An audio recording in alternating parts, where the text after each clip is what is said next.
Hi friends, இன்னைக்கு வந்து February 18, 2025. Friends, இன்னைக்கு வந்து Tuesday. Friends, Tuesday இன்னைக்கு lunch vlog தான் friends நீங்க பார்க்க போறீங்க. சூப்பர் யம்மியான ஒரு டிஷ் செய்ய போறேன். அதுக்கு அப்புறம் சைடு டிஷ்ஷும் வந்து சூப்பரான ஒரு டிஷ் தான். அதுக்கு காம்பினேஷனுக்கு சூப்பரா இருக்கும். சரி, நம்ம என்னெல்லாம் பண்றோம்ன்றதை பார்க்கலாமா? வாங்க friends, வீடியோக்குள்ள போலாம்.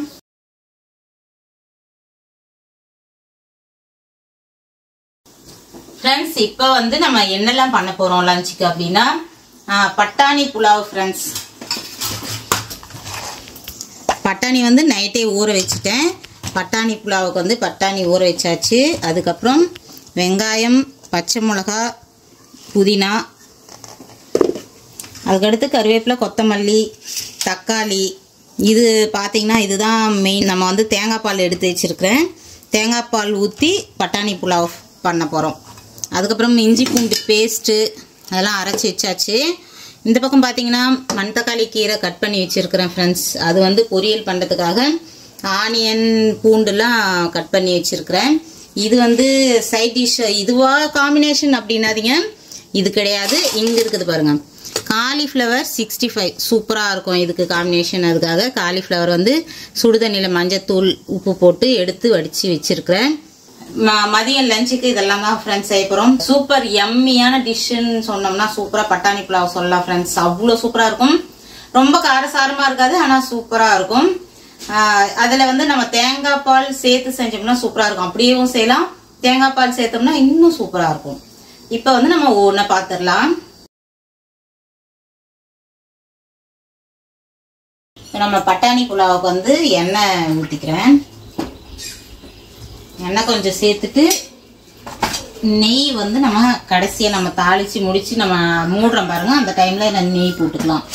இப்போ எண்ணெய் தேவையான அளவு ஊற்றி வச்சுருக்கிறேன். பட்டாணி புலாவுக்கு வந்து நம்ம ஸ்பைசஸ்லாம் எடுத்து வச்சுருக்குறோம். நம்ம பிரியாணிக்கு ஆட் பண்ணுற மாதிரியே தான் ஃப்ரெண்ட்ஸ். சோம்பு, அது கிராம்பு, அதுக்கப்புறம் பட்டை, கல்பாசி, அன்னாச்சி பூ 2 எடுத்து வச்சுருக்கிறேன், ஏலக்காய், அதுக்கப்புறம் வந்து பிரியாணி இலை. இதெல்லாம் வந்து எண்ணெயில் போட்டுடலாம் ஃப்ரெண்ட்ஸ். இப்போ வந்து பார்த்தீங்கன்னா பட்டை, கிராம்பு எல்லாம் ஸ்பைசஸ்லாம் போட்டாச்சு. இப்போ இதில் கட் பண்ணி வச்சுருக்கிற ஆனியன் சேர்த்துடலாம் ஃப்ரெண்ட்ஸ். இப்போ வந்து பட்டாணி புலாவ் வந்து நமக்கு ஒயிட்டாகவே இருந்தால் நல்லாயிருக்கும். அதுக்காக என்னன்னா பச்சை மிளகா மட்டும்தான் காரத்துக்கு போட போகிறேன் ஃப்ரெண்ட்ஸ். மிளகா பொடி, மஞ்சத்தூள் அதெல்லாம் எதுவுமே போட வேணாம். உங்களுக்கு தேவையான அளவுக்கு காரம் எந்த அளவுக்கு வேணுமோ அந்த அளவுக்கு வந்து பச்சை மிளகா கட் பண்ணி சேர்த்துங்க. நான் ஒரு 6 மிளகா சேர்த்துருக்குறேன். இதை வந்து இப்போ வெங்காயத்தோடவே நல்லா வதக்கிட்டோம்னா ஸ்ட்ராங்காக காரம் இறங்கிடும். இப்போ போட்டாச்சு அதையும். ஃப்ரெண்ட்ஸ், இப்போ வந்து புதினா சேர்த்துக்கிறேன். நல்ல கைப்பிடி அளவுக்கு புதினா, ஏலக்காய் இதெல்லாம் வந்து நம்ம கொஞ்சம் தூக்கலாகவே போடலாம் ஃப்ரெண்ட்ஸ், நல்லாயிருக்கும். ஏன்னா வந்து இது ஒன்றும் காரசாரமாக இருக்க போதில்ல, அதெல்லாம் இந்த ஃப்ளேவர் இருக்கும்போது நமக்கு நல்லாயிருக்கும்.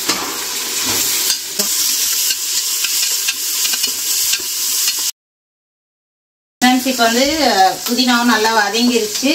இப்போ இஞ்சி பூண்டு பேஸ்ட் போட்டுக்கலாம்.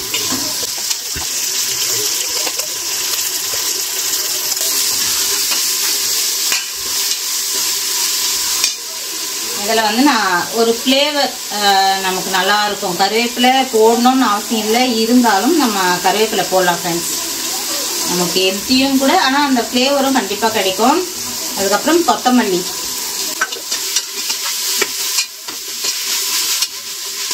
இஞ்சி பூண்டு நல்லா வதங்கிட்டதும் இந்த மாதிரி ஸ்லைஸ் போட்டுக்கிட்டேன். இப்போ பிரியாணி இதுக்கெலாம் வந்து நம்ம அரைச்சி போடுவோம். இது நமக்கு ஒயிட்டாகவே இருக்குன்றதுனால நம்ம கட் பண்ணி மட்டும் நான் சேர்த்துக்கிறேன் தக்காளியை.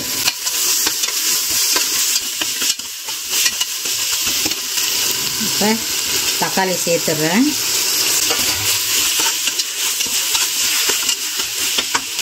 ஒரு 4 வெங்காயம், ஒரு 2 தக்காளி, பெரிய சைஸாக இருந்ததுன்னா தக்காளி 2 தக்காளி சேர்த்துருக்குறேன்.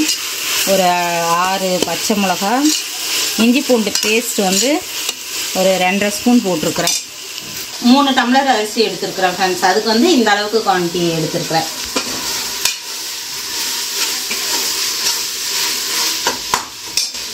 இப்போ இப்போ வந்து நம்ம பட்டாணி சேர்த்துடலாம். வெஜிடபிள் பிரியாணிக்கு நம்ம கொஞ்சமாக பட்டாணி போடுவோம். இது பட்டாணி மட்டுமே அப்படின்றதுனால நம்ம சேர்த்தி ஊற வச்சிருக்கிறேன். கொஞ்சம் நல்லா இருக்கும் நம்ம சாப்பிடும்போது. ஒவ்வொரு வாய்க்கும் 2 பட்டாணினாலும் வரணும் நமக்கு, அப்போதான் ஒரு மாதிரி நல்லா இருக்கும். அதில் வந்து பட்டாணி நான் அளவு உங்களுக்கு ஏற்ற மாதிரி உங்களுக்கு கொஞ்சமாக வேணும்னாலும் ஊற வச்சுக்கலாம். இல்லை பிடிக்கும் அப்படின்னா இன்னும் கொஞ்சம் எக்ஸ்ட்ரா பண்ணிக்கலாம். நான் வந்து 3 டம்ளர் அளவுக்கு வந்து 3 டம்ளர்னா ஒரு 200 கிராம் அளவுக்கு இருக்கும் டம்ளர். அதில் வந்து 3 டம்ளர் ஊற வச்சிருக்கிற அரிசி. அதுக்கேற்ற மாதிரி நான் இப்போ அளவு சொன்னேன். ஒரு 4 வெங்காயம், 2 தக்காளி, இஞ்சி பூண்டு பேஸ்ட் வந்து ஒரு 2.5 ஸ்பூன். பட்டாணி நமக்கு வேணுன்ற அளவுக்கு நம்ம ஊற வச்சுக்கலாம். இப்பயே வந்து பார்த்தீங்கன்னா வாசனை செம்ம வாசனையாக இருக்குது. இன்னும் ஃபினிஷ் பண்ணும்போது தான் இன்னும் எக்ஸ்ட்ரா சூப்பராக இருக்கும் ஃப்ரெண்ட்ஸ். பசங்களுக்கு ரொம்ப பிடிக்கும். ஒரு மாதிரி காரசாரமாக இருக்காது, ரொம்ப ரொம்ப பிடிக்கும் அவங்களுக்கு. இப்போ வந்து நம்ம தேங்காய் பால் சேர்த்துக்கலாம். அப்படியே எடுத்து வச்சிருக்கிறேன். 2 பால் எடுத்தேன் ஃப்ரெண்ட்ஸ். எந்த அளவுக்கு பால் இருக்குதுன்னு தெரியல. இதை முதல்ல அளந்து ஊற்றிட்டு அதுக்கு அப்புறமா வேணுன்ற அளவுக்கு தண்ணி சேர்த்துக்கலாம்.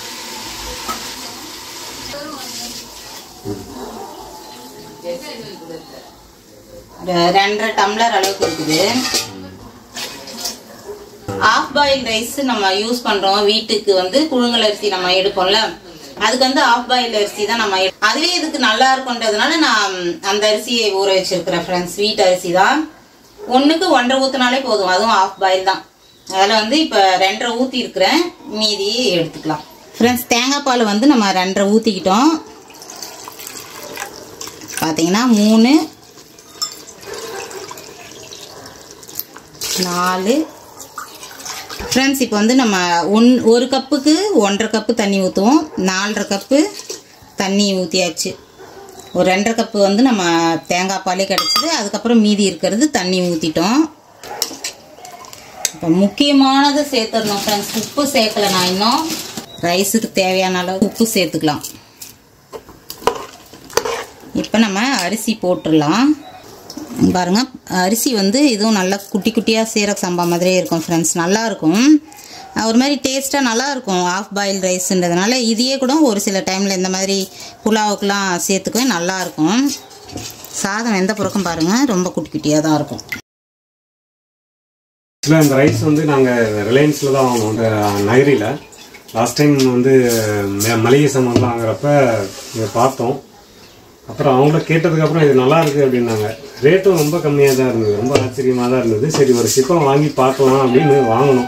கர்நாடகா பொன்னி வாங்குவோம் ஃப்ரெண்ட்ஸ். முன்னாடிலாம் வந்து நம்ம கர்நாடகா பொன்னி வாங்கி இருந்தோம். அதே மாதிரி அதுக்கப்புறமா வந்து ஆந்திரா பொன்னி கொஞ்ச நாள் ஓடிட்டு இருந்தது. அதனால இது நம்ம அதுக்கப்புறம் சிவாஜி பிராண்ட் வந்து ரொம்ப நாள் யூஸ் பண்ணிட்டு இருந்தோம்.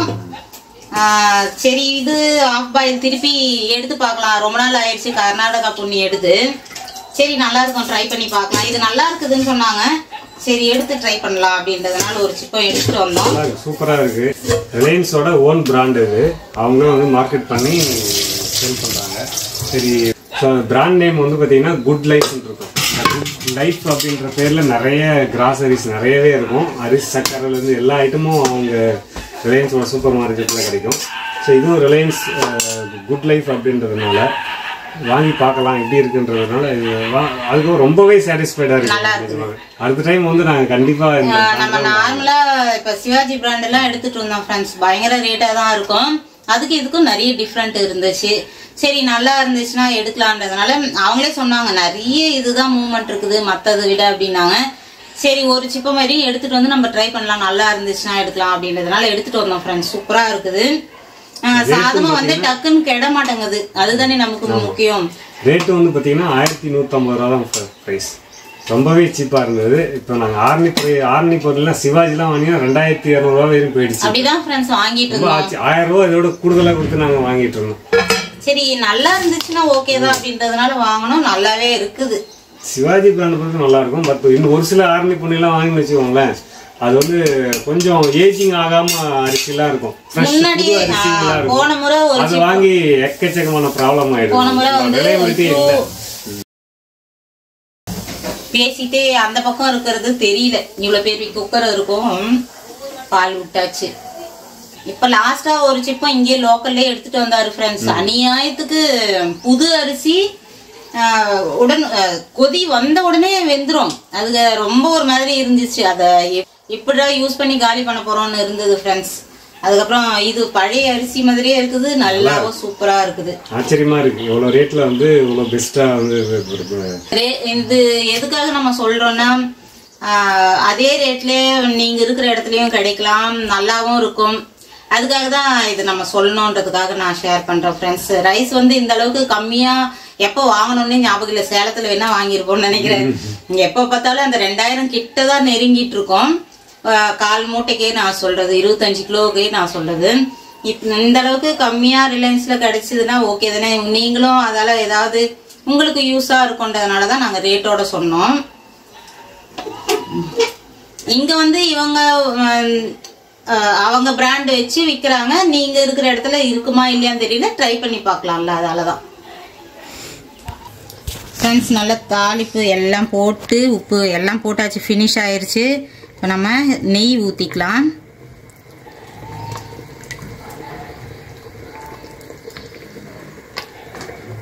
நெய் கொஞ்சம் ஆட் பண்ணிட்டு நல்லா கிளறி விட்டுட்டு மூடிடலாம் ஃப்ரெண்ட்ஸ். அப்படியே அழகாக இந்த ஒயிட்டாக அப்படியே கிடைக்கும், சூப்பராக இருக்கும். ஒரு விசில் விட்டுட்டு ஒரு 5 நிமிஷம் அப்படியே வச்சுருப்பேன் ஃப்ரெண்ட்ஸ். அதுக்கப்புறம் ஃபுல்லாக விசில் எடுத்துருவேன், ப்ரெஷர் எடுத்துருவேன். அப்போ தான் கரெக்டாக பொல பொலன்னு கிடைக்கும் நமக்கு.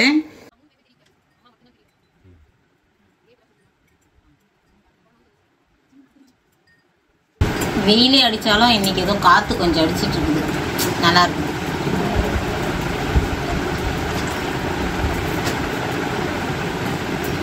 அப்படியே சமைக்கும் போது ஒரு டீ போட்டு குடிச்சாதான் ஃப்ரெண்ட்ஸ் திருப்தியே இருக்கும். உங்களுக்கு அந்த பழக்கம் இல்லைனாலும் புதுசா ஆரம்பிங்க, நல்லா இருக்கும். எவ்வளவு வெயில் காஞ்சாலும் எப்படி வேர்த்தாலும் அந்த மதியம் அந்த 11 to 12 11:30 மணிக்கு மோஸ்ட்லி குடிச்சிருவோம். அப்பதான் ஒரு அப்பா அப்படின்ற மாதிரி இருக்கும். டூர்லாம் கூட போவோம் ஃப்ரெண்ட்ஸ். போனா கௌசியப்பா சாய் ஜூஸ் குடிப்பாங்க. அந்த டைம்ல நானு ஜனனி கௌசிலாம் வந்து டீ காஃபி குடிப்போம். என்னதான் உங்களுக்கு அப்படிம்பாரு, இருந்தாலும் நமக்கு அதுதான் ஏன் நல்லா இருக்கும். குடிச்சிட்டு வந்து கார்ல ஏசி போட்டுனாலும் உட்காந்துக்குவோம்ல, விசில் வந்துருச்சு அடுத்து நிறுத்தணும். ஃப்ரெண்ட்ஸ் இப்போ நம்ம என்ன பண்ண போறோம்னா,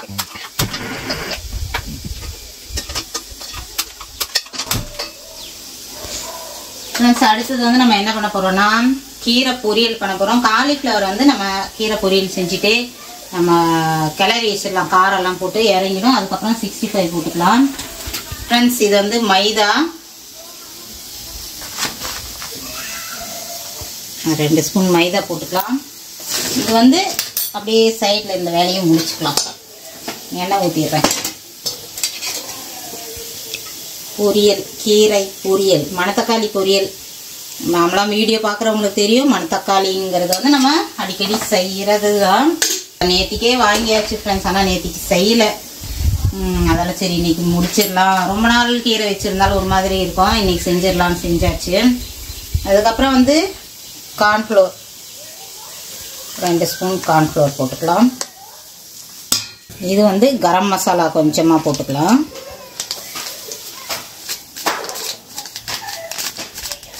கொஞ்சமாக மட்டன்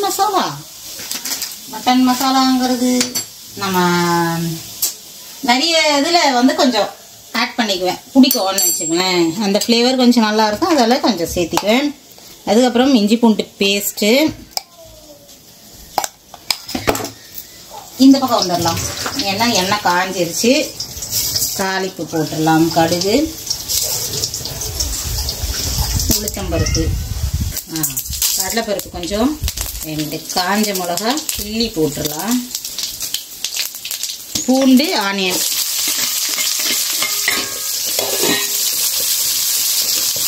கருவேப்பிலை. கீரைக்கு கருவேப்பிலை போடணும்னு இல்லை, சும்மா லைட்டாக கொஞ்சம் போட்டுக்கிட்டேன். அப்படியே இந்த பக்கம் வெங்காயம் வதங்கிட்டே இருக்கட்டும். இப்போ வந்து மிளகா பொடி, மஞ்சத்தூள், உப்பு போட்டுக்கலாம். அதை அப்படியே கிளறி கொடுத்துடலாம். வெங்காயம் வதங்கிருச்சு, நம்ம கீரை சேர்த்துடலாம். இதை நல்லா அப்படியே கிளறி விட்டுடலாம். நம்ம ஏற்கனவே சுடுதண்ணியில் நம்ம கொஞ்சம் நேரம் இருந்து எடுக்கிறதுனால ஈரப்பதமாக இருக்கும். அதனால் நம்ம அப்படியே கிளறி விடுறோம். வேணும்னா நம்ம தண்ணி தெளிச்சிக்கலாம். அப்படியே போட்டோம்னாலே நல்லா கிறிஸ்பியாக சூப்பராக இருக்கும் ஃப்ரெண்ட்ஸ். கீரைக்கு கொஞ்சமாக மஞ்சத்தூள், மிளகாய் பொடி போட்டுக்கலாம்,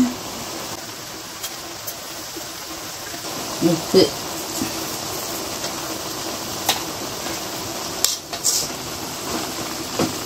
பிகினர்ஸ்க்காக ஒரு டிப்ஸ் சொல்கிறேன் ஃப்ரெண்ட்ஸ். கீரை பொரியல் எப்பவுமே வந்து நமக்கு செய்யும்போது ஒன்று முக்கியமாக கவனிக்கணும். கீரை வானிலையில் போட்ட உடனே உப்பு காரம்லாம் போடாதீங்க. மாமூலாக சமைச்சிட்டே இருக்கிறவங்களுக்கு வந்து இந்த கீரை எந்த அளவுக்கு நமக்கு வந்துடும், சுதுங்கி வந்துடும் அப்படிங்கிறது தெரியும். இப்போ பிகினர்ஸ் நீங்கள் இப்போ தான் சமையல் கற்றுக்குறீங்க அப்படின்னா இந்த பண்ணிங்கன்னா கரெக்டாக இருக்கும் ஃப்ரெண்ட்ஸ். போட்டுட்டு கொஞ்சம் நேரம் இந்த மாதிரி வதங்கிடணும். இந்த மாதிரி கொஞ்சம் நல்லா எங்கே பாருங்கள், நம்ம போட்ட உடனே குவான்டிட்டி எந்த அளவுக்கு இருந்துச்சு அப்படி இந்த அளவுக்கு இருந்தது. நம்ம அதை வச்சு நம்ம எதுவுமே சேர்க்கக்கூடாது. இந்த மாதிரி கொஞ்சம் கம்மியாயிரும். இந்த டைமில் மிளகா பொடி, அதுக்கப்புறம் உப்பு அதெல்லாம் போட்டிங்கன்னா கரெக்டாக நமக்கு போடுறதுக்கு வந்து உங்களுக்கு பார்க்கும்போது தெரியும். நம்ம கீரை போட்ட உடனே போட்டிங்கன்னா நிறைய இருக்குது அப்படின்னு உப்பு நிறைய போட்டிங்கன்னு வச்சுங்களேன், சாப்பிடவே முடியாது. இது வந்து கண்டிப்பாக புதுசாக சமைக்கிறவங்களுக்கு கண்டிப்பாக யூஸ்ஃபுல்லாக தான் இருக்கும். சமைச்சிக்கிட்டே இருக்கிறவங்களுக்கு வந்து அது தெரியும். நமக்கு கீரை வந்து எந்த அளவுக்கு கம்மியாயிரும் அப்படின்றதுனால நம்ம ஃபஸ்ட்டே கூட போட்டுருவோம். சின்ன சின்ன பசங்க கற்றுக்கும் போது அந்த மாதிரி நீங்கள் கற்றுக்கிட்டிங்கன்னா அதுக்கப்புறம் பழக பழக உங்களுக்கே தெரிஞ்சிடும், இந்த அளவுக்கு வரும் அப்படின்றது உங்களுக்கு தெரியும் ஃப்ரெண்ட்ஸ். அதுக்கப்புறம் வந்து முட்டை வேக வச்சுருக்கிறேன். அதுக்கும் வந்து கொஞ்சமாக உப்பு போட்டுக்கிறேன். இந்த பக்கம் ஒரு 5 நிமிஷம் ஆயிடுச்சு. எல்லா விசிலும் எடுத்துடலாம், இல்லைன்னா ரொம்ப ஒரு மாதிரி கொல கொலன்னு ஆயிரும் ஃப்ரெண்ட்ஸ். இப்போ வந்து நம்ம மசாலா போட்டாச்சு. காலிஃப்ளவர் ஃப்ரை போட்டுடலாம். நான் வந்து தண்ணி சும்மா லைட்டாக மட்டும் தெளித்தேன். அப்படியே போட்டோம்னா நமக்கு சூப்பராக இருக்கும். அதுலேயே ஈரப்பதம் இருக்கிறதுனால தண்ணிலாம் ஆட் பண்ணல, சும்மா ஒரே ஒரு முறை மட்டும் தெளித்து விட்டேன், அவ்வளோதான்.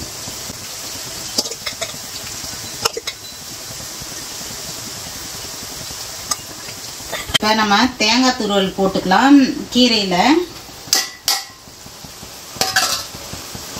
நான் தேங்காய் பால் எடுத்தேன் பாருங்கள், அந்த தேங்காய் தான் இது. நல்ல பெரிய முடியாக இருந்துச்சு. ஒரு 2 பால் எடுத்துட்டு அதுக்கப்புறம் விட்டுட்டேன். ஏன்னா நம்ம பொரியலுக்கு போட போகிறோன்றதுனால ரொம்ப வர வரன்னு இருந்தால் நல்லா இருக்காது. அதால் 2 பால் மட்டும் எடுத்துட்டு அதை அப்படியே வச்சாச்சு. வேஸ்ட்டு பண்ண வேணாம். இதில் நம்ம சேர்த்துட்டோம்னா தேங்காய் பூ நல்லாயிருக்கும்.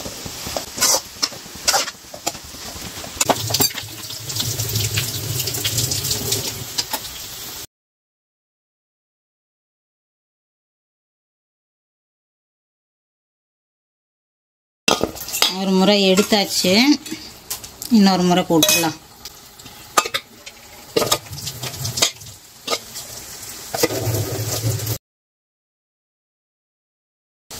ஃப்ரெண்ட்ஸ், மசாலா முட்டை ஷார்ட்கட்டாக பண்ண போகிறேன்.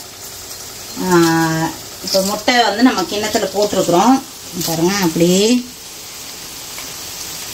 மிளகா பொடி சேர்த்துடலாம். எண்ணெயில் போட்டு தவாவில் போட்டு பெரட்டணும்னு இல்லை, நம்ம லைட்டாக அந்த காரம் மேலே அந்த பூசனா போதும். உப்பு வந்து கொஞ்சமாக அந்த இஞ்சி பூண்டு பேஸ்ட்டு அந்த தண்ணி கொஞ்சமாக போட்டு தண்ணி சேர்த்துருக்கேன். இந்த பக்கம் அப்படியே அடுப்பு பற்ற வச்சுக்கலாம். எல்லாம் சேர்த்த பிறக்கும் அடுப்பு பற்ற வச்சிடலாம். இதில் நம்ம என்ன பண்ண போகிறோன்னா, நல்லா இப்போ காஞ்சிட்டு இருக்குது பாருங்கள். காயிற எண்ணெயை அப்படியே ஒரு ஸ்பூன் மேலே போட்டுடலாம். அவ்வளோதான் ஃப்ரெண்ட்ஸ். ஒரு ஸ்பூன் வச்சு அப்படியே லைட்டாக கிளறி கொடுத்துட வேண்டியது தான். அவ்வளோதான் ஃப்ரெண்ட்ஸ். இங்கே பாருங்கள், அப்படியே நம்ம திருப்பி விட்டு கொஞ்சம் அப்படி கொஞ்சம் நேரம் வச்சோம்னா அந்த காரம்லாம் நல்லா மேலே வந்துடும்.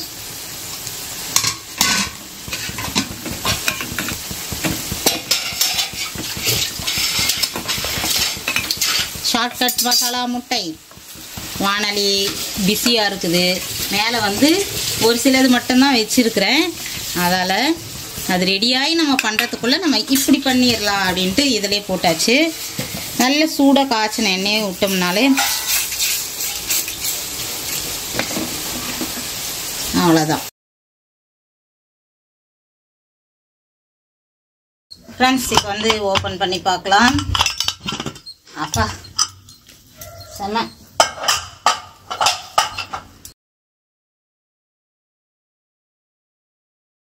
செம்ம கலர்ஃபுல்லாக இருக்குது பாருங்க. அந்த ஒயிட்டாக தான் இருக்கும், இருந்தாலும் கூட நம்ம அந்த தக்காளி அங்கங்கே அந்த கலர் தக்காளி வந்து இதில் நல்லா மசிஞ்ச மாதிரி ஆகிடாது, அதெல்லாம் அங்கங்கே இருக்கிற மாதிரி இருக்கும். லைட்டான அந்த புளிப்பு இருக்கும். ஃப்ரெண்ட்ஸ் இப்போ வந்து நம்ம எல்லாம் சமைச்சாச்சு. இந்த பக்கம் பார்த்தீங்கன்னா பட்டாணி புலாவ் சூப்பராக ரெடி ஆயிடுச்சு. அதுக்கப்புறம் மசாலா முட்டை, இந்த பக்கம் கீரை பொரியல் ரெடி ஆயிடுச்சு. மணத்தக்காளி கீரை, அதுக்கப்புறம் காலிஃப்ளவர் 65 காம்பினேஷன். எப்படி நான் சொன்னேன் பாருங்கள் பாதியில், இந்த பட்டாணி புலாவுக்கு ஏற்ற மாதிரி காம்பினேஷன் இன்னைக்கு செய்ய போகிறேன்னு. உங்களுக்கே எம்மியாக தானே இருக்குது, சாப்பிட்ணுன்னு இருக்குது தானே. காலிஃப்ளவர் ஃப்ரையும் முட்டை அந்த மசாலா முட்டையும் சூப்பராக இருக்கும் ஃப்ரெண்ட்ஸ், நீங்கள் ட்ரை பண்ணி பாருங்கள். ஓகே, நம்ம சுட சுட சூப்பராக சாப்பிட்றலாம். வாங்க ஃப்ரெண்ட்ஸ், நீங்களும் சாப்பிட்லாம். ஓகே ஃப்ரெண்ட்ஸ், இந்த வீடியோ வந்து உங்களுக்கு கண்டிப்பாக யூஸ்ஃபுல்லதாக தான் இருக்கும்னு நினைக்கிறேன். கண்டிப்பாக இதையும் நீங்கள் ட்ரை பண்ணி பாருங்கள். இந்த காம்பினேஷன் எப்படி இருக்குதுன்னு நீங்கள் ட்ரை பண்ணிவிட்டு எனக்கு கமெண்ட் பண்ணுங்கள். ஓகே ஃப்ரெண்ட்ஸ், இந்த வீடியோ இதோட முடிச்சுக்கிறேன். இந்த வீடியோ பிடிச்சிருந்தா லைக் பண்ணி ஷேர் பண்ணி கமெண்ட் பண்ணுங்கள். மறக்காமல் நம்ம சேனலை சப்ஸ்கிரைப் பண்ணிங்க. அடுத்த ஒரு நல்ல வீடியோவில் பார்க்கலாமா? பாய்.